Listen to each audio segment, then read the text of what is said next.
Nesta edição do TV Uva Notícias, você vai conferir uma retrospectiva de tudo o que aconteceu na Rio 2016. Na contramão do esperado pela imprensa internacional, as Olimpíadas realizadas no Rio de Janeiro surpreenderam positivamente quem antes tecia críticas ao evento. Mesmo com o governo tendo decretado o estado de calamidade pública em junho, com queda da ciclovia Tim Maia em abril e outros riscos como assalto e o Zika vírus, todas as expectativas negativas se dissolveram em uma festa que reuniu 206 países por 2 semanas. Com uma abertura que mostrou a história brasileira desde os primórdios indígenas até os dias atuais, a cerimônia refletiu a profunda influência africana no país, deu voz às favelas e celebrou a bossa nova com a presença de Gisele Bündchen. De acordo com o presidente do COI, Thomas Bach, os brasileiros transformaram a maravilhosa cidade do Rio de Janeiro em uma metrópole moderna e ainda mais bonita. A partir daí, o mundo estava de olhos voltados para o Brasil e, é claro, os atletas fizeram bonito. Com 42 esportes e 306 provas a serem disputadas, 19 medalhas ficaram com o time da casa. A primeira veio com o paulista Felipe Vu, de 24 anos, que abriu as conquistas brasileiras nos Jogos Rio 2016 ao ganhar a medalha de prata na pistola de ar 10mm. Mas este não foi o único fato que atraiu a mídia no dia 6 de agosto. O francês Samir Al-Said protagonizou um momento mais tenso do primeiro dia de ginástica artística.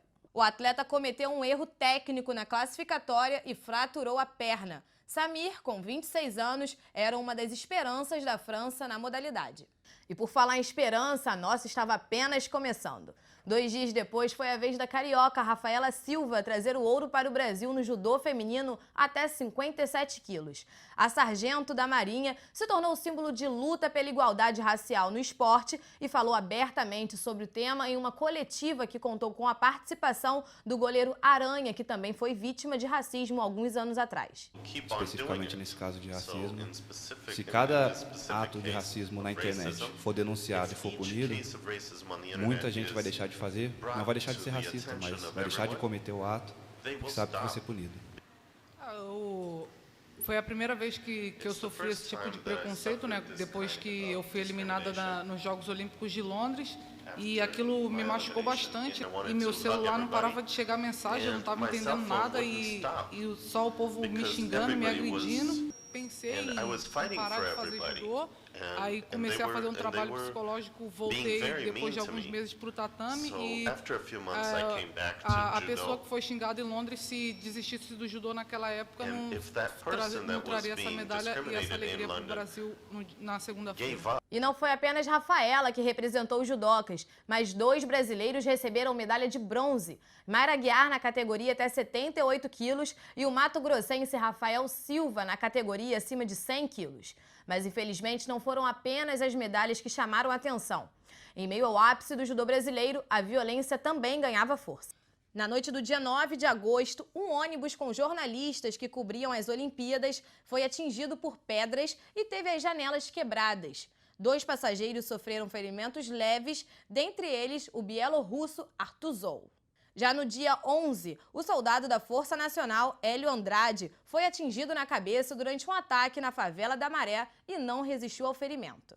E para reforçar a onda de violência que surgia, a notícia de que 4 nadadores americanos haviam sido assaltados na madrugada do dia 14 impactou a imprensa internacional. De acordo com Ryan Lotz, os atletas foram abordados por homens que se identificaram como policiais ao sair de uma festa na zona sul da cidade. Em entrevista à NBC, o americano chegou a afirmar que esteve sob a mira de uma arma. O caso foi investigado pela Polícia Federal, que descobriu que o que realmente aconteceu foi uma confusão entre os esportistas e os seguranças de um posto de gasolina. O assalto havia sido inventado, mas até a confirmação ser dada, o país foi motivo de chacota na mídia estrangeira.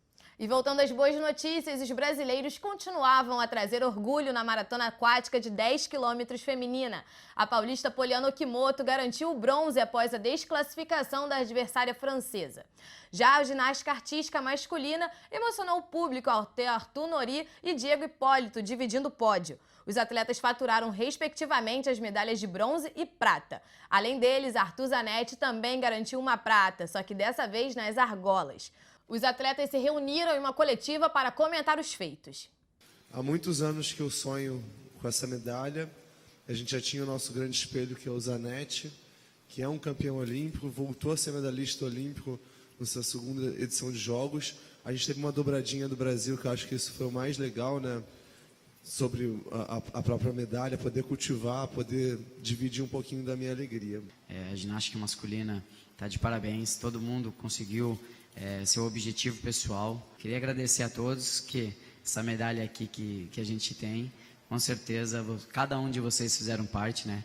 Pela questão de apoio e também de acreditar e sempre dar forças pra gente. A ficha demorou um pouco para cair, né, depois que a gente ganhou a medalha. Então, tá vivendo tudo isso é muito gratificante e eu estou muito feliz ainda de ter conseguido isso e agora aproveitar esse momento e que não vai parar por aqui, que vem a Tóquio 2020. Outro destaque foi para uma câmera que despencou no Parque Olímpico. 7 pessoas foram atingidas, mas nenhuma delas apresentava ferimentos graves. Ainda assim, não houve uma grande cobertura sobre o ocorrido.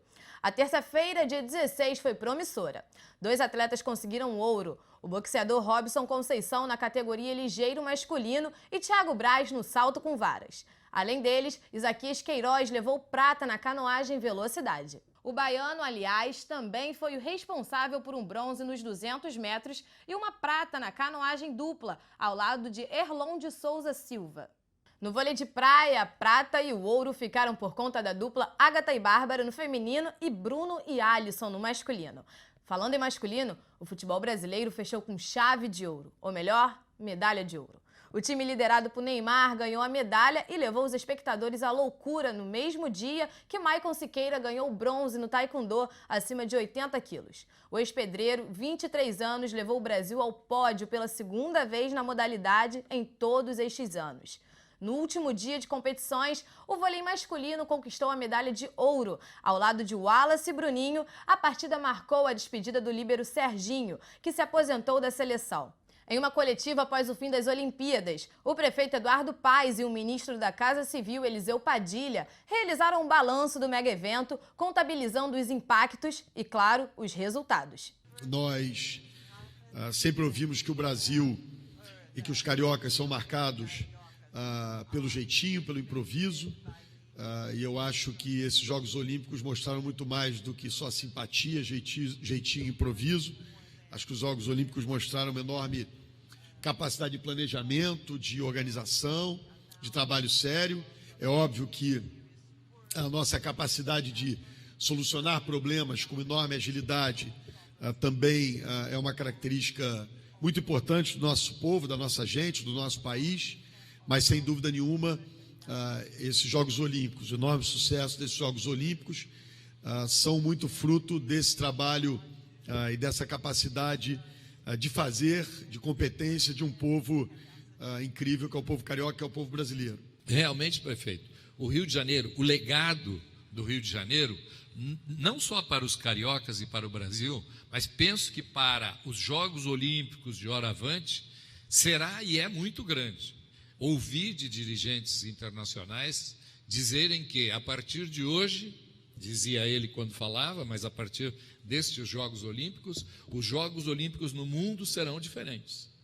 Não se terá mais tanta necessidade, dizia, de afirmação de potencial, de poder econômico ou de ostentar tecnologia de última geração, se não mostrarmos junto a alma do povo onde estes jogos estão sendo realizados.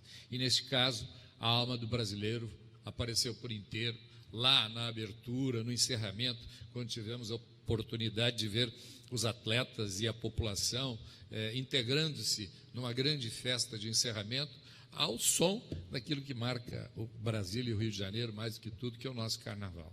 O legado que a Rio 2016 deixou ainda permanece. O Boulevard Olímpico, que recebeu cerca de 4 milhões de pessoas ao longo dos 15 dias, se tornou o novo cartão postal e já conseguiu entrar para o Guinness Book.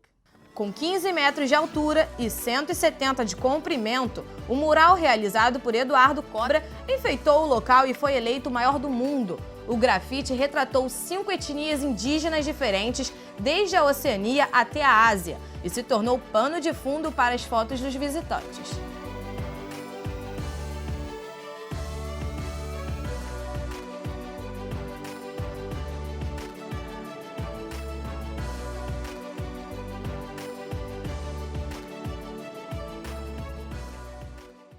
Além do reconhecimento, outras notícias vieram à tona após o encerramento. Ryan Lochte perdeu 4 dos principais patrocinadores após a fatídica mentira durante os jogos. Virou chacota dos comediantes americanos e representou a falta de ética esportiva. Por outro lado, não são só de más ações que as Olimpíadas foram feitas.